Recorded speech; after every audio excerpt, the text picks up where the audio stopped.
साथियों, मेरा अभिवादन स्वीकार कीजिए। दरअसल जब मैं विश्वकर्मा समाज की बात करता हूँ तो एक बात कहता हूँ कि इस समाज में सकारात्मक सोच का अभाव है। लोगों का ज़मीर मर चुका है।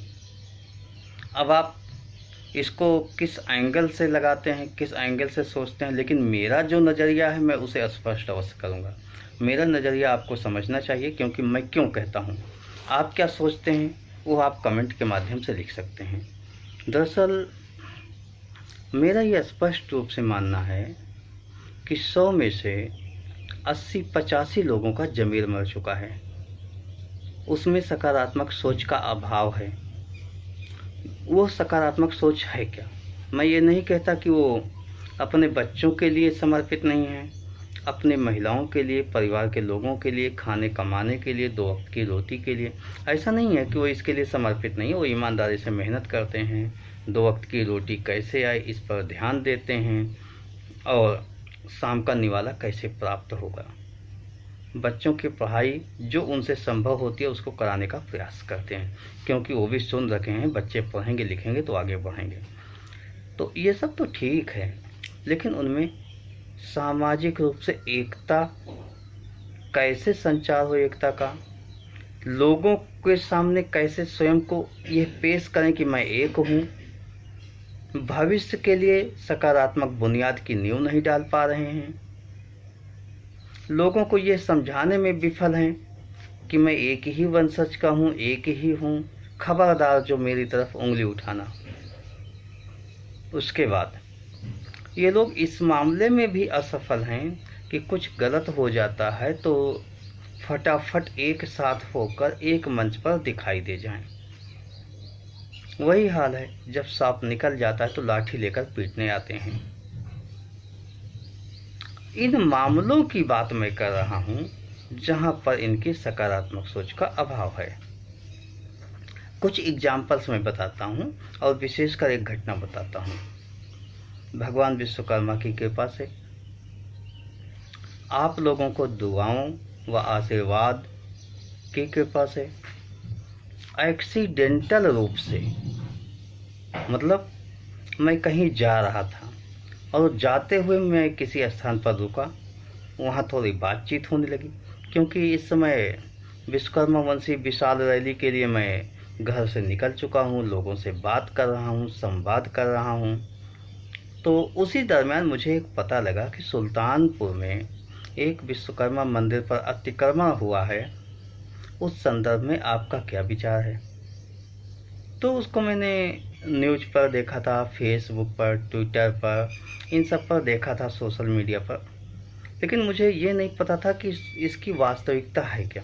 अतिक्रमण कितने भाग का हुआ है, कितना नहीं हुआ है, कैसा अतिक्रमण हुआ, अतिक्रमण करने वाले कौन से लोग हैं। बस न्यूज़ देखकर जो समझ पाया था उसे समझने का प्रयास किया था।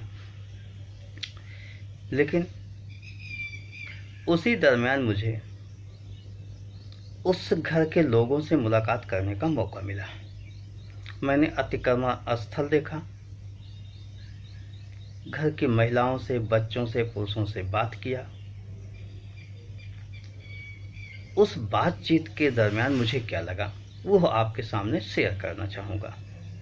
दरअसल पूरा मंदिर के पीछे का हिस्सा सबका सब जीएस है, यानी ग्राम समाज की ज़मीन में बना हुआ है।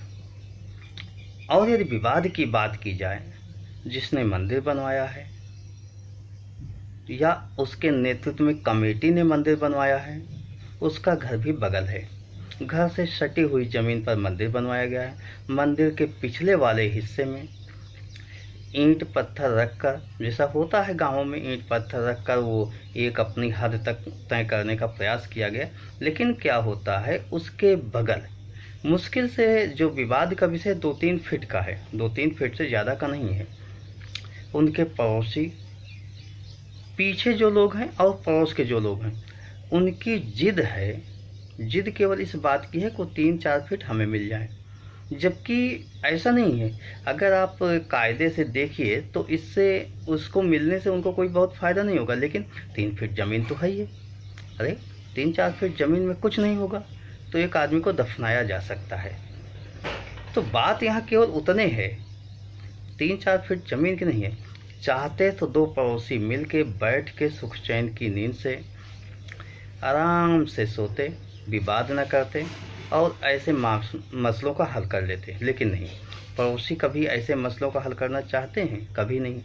हर पड़ोसी, अरे खेत का गाँव में देखो, मेड़ तो काट ही लेते हैं 2 अंगुर, मात्र 2 अंगुर, उससे खेत की सीमांकन नहीं बदल जाता। तो वही हाल है, मतलब 2-3 फीट की ज़मीन का विवाद था और देखने पर भी लग रहा था कि विश्वकर्मा मंदिर की हद में ही वह ज़मीन होनी चाहिए, क्योंकि जीएस की है, ग्राम समाज की ज़मीन है। तो वैसे तो उसका मालिक प्रधान होता है, लेखपाल होता है, तहसीलदार होता है और जितने भी लोग होते हैं वो अतिक्रमणकारी होते हैं। पीछे वाला जो आदमी है उसकी वहीं चक है, तो चक के बाहर वो उस अपनी चक में कब्जा करे, ठीक है, लेकिन चक के बाहर वो आके जीएस की ज़मीन पर दावा करता है, विवाद करता है। खैर, इसके लिए मुझे पता लगा कि लेखपाल साहब आए थे, नापे थे, नाप कर उन्होंने निशान भी लगवा दिया कि ये ज़मीन आपकी है और इस यहाँ से यहाँ तक इनका। लेकिन वो लेखपाल से भी उलझ गया वो व्यक्ति। अब लेखपाल साहब से उलझ गया तो लेखपाल क्या कर सकते हैं? लेखपाल लड़ने तो जाएंगे नहीं, वो जाहिर सी बात मुकदमा कर देंगे, इससे ज़्यादा क्या कर सकते हैं। तो सुनने में आया है कि वो जब लेखपाल साहब आए थे तो वो गाली गलौज देने लगा, मतलब लेखपाल को नहीं, वो पड़ोसी को, जिसके विश्वकर्मा ज़मीन की विश्वकर्मा मंदिर है, जो लोग बनवाए उन लोगों को गाली गलौज देने लगा, भद्दी भद्दी गालियाँ देने लगा। खैर, मुझे पता करने पर यह पता चला कि वो लोग एससी कास्ट के हैं। उनकी धमकी होती है कि मैं तुम्हें मारूंगा, एससी एसटी के मुकदमे पे मैं फंसवा दूंगा। तो ये तो एससी एसटी ब्रह्मास्त्र हो गया। मतलब जब जानते हैं कि मेरे पास एससी एसटी की ताकत है तो ये धमकी दी जा रही कि मैं एससी एसटी के मुकदमे में फंसवा दूंगा। दूसरी बात, ये ऐसे ही है जैसे भारत के कानून में एससी एसटी एक्ट और महिलाओं का 354, ये ऐसी 2 धाराएं जिनका खूब जमकर दुरुपयोग होता है। जमकर दुरुपयोग होता है, किसी को भी फंसाया जा सकता है ऐसे मामलों में। मैंने बहुत सी केसेस देखी है जहां पर 354 का खूब दुरुपयोग हुआ है, एससी एसटी का खूब दुरुपयोग हुआ है। मैं अपनी आप बीती जो लिख रहा हूं, जो बोल रहा हूं, कुछ वीडियोज मेरे आप बीती हैं, उसमें दोनों का यूज कैसे मेरे खिलाफ होता है, मैं यह सब अवश्य विस्तार से बताऊंगा। खैर, वो धमकी तो देता ही है। अभी कुछ दिन पहले क्या करते हैं वो लोग कि विपक्षी लोग, 4 लोग तो घर के होते हैं, 8 लोगों को बाहर से बुलाते हैं। कुल कितने लोग हो गए? 8 4 12 लोग। 12 लोग आते हैं और विश्वकर्मा मंदिर, जाहिर सी बात, विश्वकर्मा समाज के लोगों का होता है। ये लोग अपने स्थान पर कुछ काम करते हैं और कुछ तो बाहर निकल कर काम करते हैं, रोज़मर्रा वाला काम करते हैं। तो सभी पुरुष तो निकल गए थे बाहर, आए 8 लोग गाली देने लगे, 8 और प्लस 4 मतलब 12 लोग गाली देने लगे, भद्दी भद्दी गालियाँ देने लगे। महिलाएं तो थी ही, तो एक ये होता है कि महिलाएं होती हैं तो गाली गलौज नहीं होता, लेकिन नहीं, वो लोग गाली देने लगे, गाली गुप्ता देने लगे। उसके बाद जब महिलाओं ने थोड़ा सा प्रतिवाद किया, प्रतिवाद का मतलब भाई ये हमारी ज़मीन है, आप लोग गाली क्यों दे रहे हो, आप लोग जाइए और जो होगा हम लोग सुलह समझौता कर लेंगे। तो उस पर वो लोग बहुत भद्दी गालियां दे रहे थे। 7-8 लोग जो आए थे वो घर के सामने गिर कर खड़े हो गए।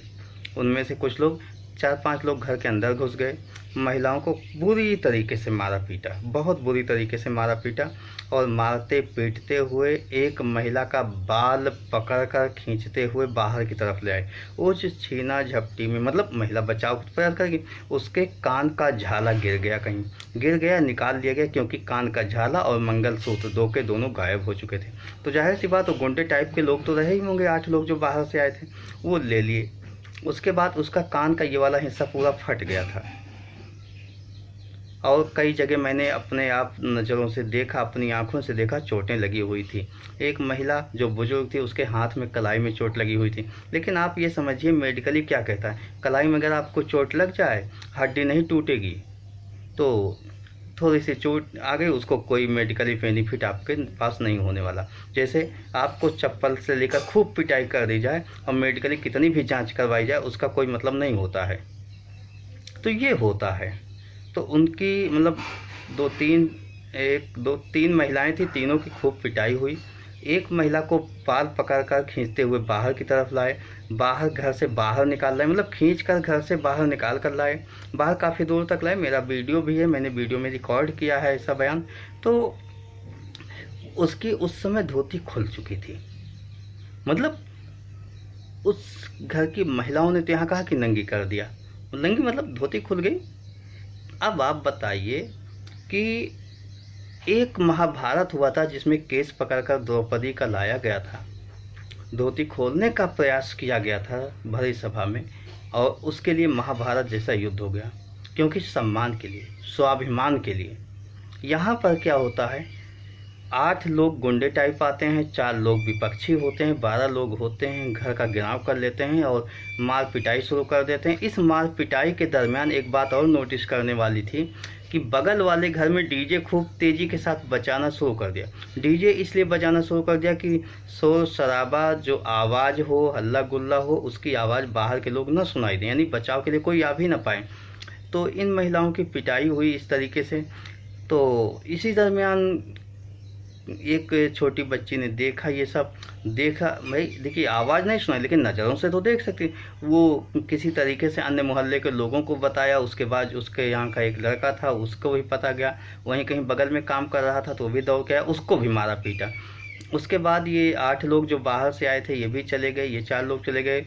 पुलिस में FIR होता है, पुलिस में एप्लीकेशन दी जाती है। शाम के 6 बजे घटना होगी, तो शाम को हमें लगता है ये सब एप्लीकेशन देते हुए 7:30 8 तो बज ही गया होगा, जो भी अमूमन होता। लोग बयान में कुछ भी दें लेकिन कुछ समय लग जाता है थाने जाने पे। FIR लिखी जाती है, FIR की धाराएं भी ठीक हैं, लेकिन उसके बाद दरोगा साहब आज तक महिला का बयान नहीं दर्ज किए। अब आप समझिए, घर के अंदर घुसना सिंपल सी एक धारा होगी, मारपीट करना, कान से बाली, मतलब 50 रुपये ज़्यादा सामान के मतलब छीन लेना, चोरी कर लेना, ये लग जाएगी। और उसके बाद धमकी देना, गाली गलौज देना, बस यही एक सामान्य धाराएं लगेंगी, और क्या लगेंगी। लेकिन यहाँ पर इससे आगे सोचने की बात है कि वर्तमान में हम उस सरकार के अधीन काम कर रहे हैं, वो सरकार नेतृत्व में है जो भाजपा जैसी पार्टी है, हिंदूवादी पार्टी है, और इसी में एक मंदिर पर अतिक्रमण होता है। सरकार के सिस्टम के लोग मौन हो जाते हैं। 2-3 फीट की ज़मीन है, वो भी सरकार की ज़मीन है, मतलब व्यक्ति विशेष की नहीं है, दोनों पक्ष की नहीं है। तो वो भगवान विश्वकर्मा के जो मंदिर की सीमांकन है, उसमें उसका सीमांकन क्यों नहीं कराया जा सकता। ये तो सामान्य सी बात थी कि लेखपाल महोदय SDM या तहसीलदार को नोटिस देकर जाके मंदिर का सीमांकन कराते थे, उसको कह देते हाँ यहाँ तक आप बना लो, कोई दिक्कत नहीं। अरे भाई, जब पूरा GS और लोग कब्जा कर चुके, 2-3 फीट GS की ज़मीन मंदिर को देने में क्या दिक्कत थी। और या तो GS पूरा खाली करा डालो, पूरी बस्ती उजाड़ दो। अगर GS पे ग्राम समाज की ज़मीन की बात होती है तो पूरी बस्ती उजाड़ दो, आप ले लो, आप सरकार की ज़मीन है। और नहीं तो मंदिर कमेटी की 2-3 फीट की ज़मीन थी, वो भी सीधा एक था, उसमें कोई ऐसा नहीं था कि विपक्षी वालों के लिए वो बहुत आवश्यक थी, विपक्षियों के लिए बहुत आवश्यक नहीं थी, लेकिन इस मंदिर के लिए बहुत आवश्यक ज़मीन थी, क्योंकि वो लगी हुई सीमा से थी। यहाँ पर ये सब ध्यान देना होगा कि हमारे यहाँ उत्तर प्रदेश में जो शासन चल रहा है वो पूरी तरीके से निरंकुश हो चुका है। आप समझ लीजिए, महाभारत में धृतराष्ट्र अंधा था, देख नहीं सकता था, समझ सकता था, लेकिन हमारे यहाँ जो वर्तमान सरकार है, न देखना चाहती है न समझना चाहती है, वो तो खाली एक शब्द याद रखा है, राम राज्य। यानी इस समय यूपी में एक योगी जी हैं, मैं तो कहूँगा योगी राज है, लेकिन वो कहते हैं राम राज्य है। इसका मतलब क्या योगी जी राम हो गए? कदापि नहीं हो सकते, योगी तो राम हो ही नहीं सकते। वो कितने भी बड़े महंत हो जाएं, संत हो जाएं, लेकिन राम नहीं हो सकते। राम हमारे आराध्य हैं, लेकिन वो राम राज्य कहते हैं। और मैं तो धृतराष्ट्र भी नहीं कह सकता, क्योंकि धृतराष्ट्र एक समझदार था। ठीक है, वो पुत्र मोह में अंधा था, लेकिन यहाँ पुत्र मोह की भी बात नहीं है। यहाँ तो केवल प्रशासनिक कार्यवाही की बात है। अगर उनकी जाति का मामला होता, उनकी बिरादरी का मामला होता, उनके बच्चों का मामला होता, उनके बच्चों के स्वाभिमान का मामला होता, तो भी समझ लेता, लेकिन नहीं। इसमें ऐसा कुछ नहीं है। तो धृतराष्ट्र से भी गया गुजरा राज्य इस समय चल रहा है, जो भी उत्तर प्रदेश में है। और इसमें पुलिसिया सिस्टम इतना इस तरीके से हो गया है कि पुलिसिया के लोग मदद करने के बजाय वहाँ तक जाना ही मुनासिब नहीं समझते, क्योंकि जिस डीसीएम से भरकर लोग गए थे उसका नंबर तो घर वालों के पास है, उसकी फ़ोटो खींची गई है, लेकिन पुलिस उसको एक्सेप्ट नहीं करेगी, जबकि गाड़ी अब तक पकड़ कर आ जानी चाहिए थी। 7-8 लोग गुंडे टाइप के लोग जो शाम के वक्त जाकर घर का घेराव कर लेते हैं। बताइए, 7-8 लोग चले गए बाहर के लोग और घर का घेराव कर लिए, पुलिस सोती रही। पुलिस कहाँ चली गई? हमेशा गश्त करना चाहिए इलाके में, लेकिन नहीं कर पाई। इसको क्या कहोगे? इस ऐसे ही हमलों को आतंकवादी हमला कहा जाता है जब जम्मू कश्मीर में हो जाता है। ये लोग आतंक फैलाने की नीयत से ही आए हुए थे। जब आतंक फैलाने की नीयत से लोग आते हैं तो उन्हें आतंकवादी कहा जाता है। इसमें आतंकवाद की धाराओं में मुकदमा पंजीकृत होना चाहिए था, जो नहीं हुआ। खैर, सरकार पूरी तरीके से सुपर डुपर फ्लॉप हुई है इस मामले में। मैं योगी जी से क्या उम्मीद कर सकता हूँ? उम्मीद तो किया था कि जनता का राज है, लोक कल्याणकारी राज्य की स्थापना होगी, एक महंत जी कुर्सी पर बैठे हुए हैं, लेकिन महंत जी से ऐसी उम्मीद नहीं थी कि उनकी पुलिस इतनी नकारा साबित हो जाएगी कि काम भी नहीं करेगी। खैर, महिलाओं की इज्जत जिस तरीके से तार तार हुई, जिस तरीके से उनके साथ मार पिटाई हुई, उसके लिए मेरे पास शब्द नहीं है, मैं शब्दों में नहीं बयां कर सकता। लेकिन मैंने एक बात से स्टार्ट की थी कि क्या विश्वकर्मा समाज का जमीर मर चुका है? क्या इनमें सकारात्मक सोच नहीं है?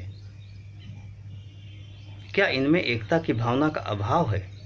तो वहाँ पर आते हैं, क्योंकि उस गांव में 15-16 घर कारपेंटर के हैं। हो सकता है ज़्यादा हो, लेकिन 15-16 घर से कम नहीं।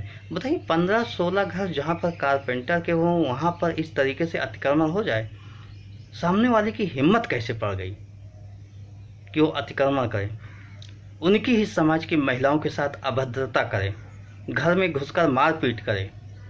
मैं मानता हूँ पुलिस नहीं काम कर रही है, लेकिन अगर एकता होती, एक साथ सुबह शाम बैठते, बातचीत करते, ऐसी घटना का पूर्व में संज्ञान लिए होते, तो क्या उन लोगों की इतनी हिम्मत होती?